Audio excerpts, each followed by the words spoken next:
वंदे मातरम विवाद पर पूर्व सीएम भूपेश बघेल ने बीजेपी पर तंज कसा है। वंदे मातरम और सोनिया गांधी जी की भारतीयता पर सवाल उठाना सिर्फ इनकी खींच है। अगर कानून बना है तो हम उनका पालन करेंगे। भूपेश बघेल ने कहा कि कांग्रेस के अधिवेशनों में वंदे मातरम पहले से ही गाया जाता रहा है। के बारे में आज़ादी के पहले यदि 5 लोग भी वंदे मातरम गाते हुए निकल जाए तो उसको गोली मार दी जाती थी अंग्रेजों के समय में। और ये तब मुखबिरी कर रहे थे, तलवा चाट रहे थे। एक आध आदमी भारतीय जनता पार्टी कभी वंदे मातरम गया है क्या? आज़ादी के पहले उस आंदोलन में भाग लिया क्या? ये तो कांग्रेस पार्टी है जो इसको लगातार हर कार्यक्रम में, राष्ट्रीय अधिवेशनों में, कांग्रेस के कार्यक्रमों में गाया जाता है। इनके कार्यक्रम में कब गाया गया?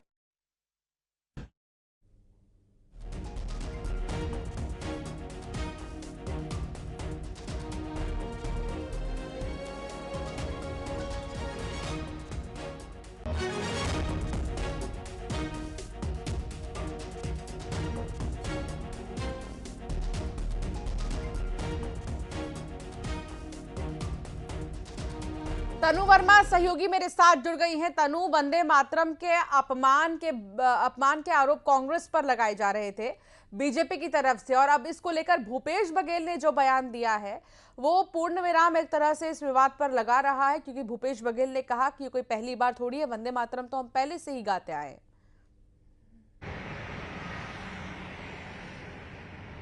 जी बिल्कुल, देखिए छत्तीसगढ़ में भी वंदे मातरम विवाद जो है थमने का नाम नहीं ले रहा है और अब ये मामला जो है तूल पकड़ता जा रहा है। बीजेपी इस मसले को लेकर बीजेपी के सीनियर लीडर्स की तरफ से आए अलग अलग स्टेटमेंट को लेकर अब बीते दिनों भूपेश बघेल ने जो है तीखा पलटवार किया है। उन्होंने कहा है कि वंदे मातरम और सोनिया गांधी की भारतीयता पर सवाल उठाना भाजपा की खींच है और ऐसे स्टेटमेंट देकर बीजेपी गलत नैरेटिव सेट करना चाहती है। उनका कहना है कि नियम बना है, हम उसका पालन भी करते हैं। उन्होंने ये भी कहा है कि सोनिया गांधी ने वही संस्करण गाया है जो महात्मा गांधी, पंडित जवाहरलाल नेहरू, अटल बिहारी वाजपेयी और सरदार वल्लभ भाई पटेल गाया करते थे, और अगर ये जुर्म है तो पहले गांधी, पटेल और नेहरू पर मामला दर्ज होना चाहिए। वहीं दूसरी तरफ भूपेश बघेल के इस बयान को लेकर अब वरिष्ठ विधायक अजय चंद्राकर ने भी पलटवार कर दिया है। उनका कहना है कि भूपेश बघेल को इतिहास की जानकारी ही नहीं है और उन्होंने कांग्रेस की भूमिका पर भी सवाल उठाए।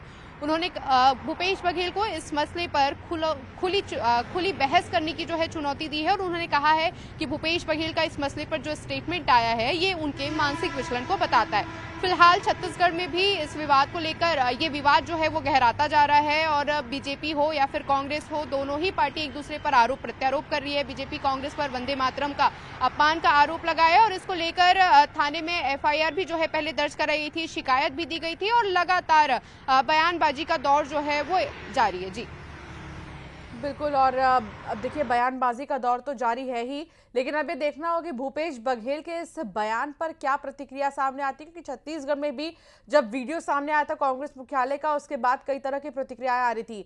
तो वंदे मातरम विवाद पर अब भूपेश बघेल के बयान को कैसे लिया जाएगा, ये अब देखने वाली बात होगी। तनु, नजर बनाए रखिएगा। बहुत शुक्रिया जानकारी साझा करने के लिए।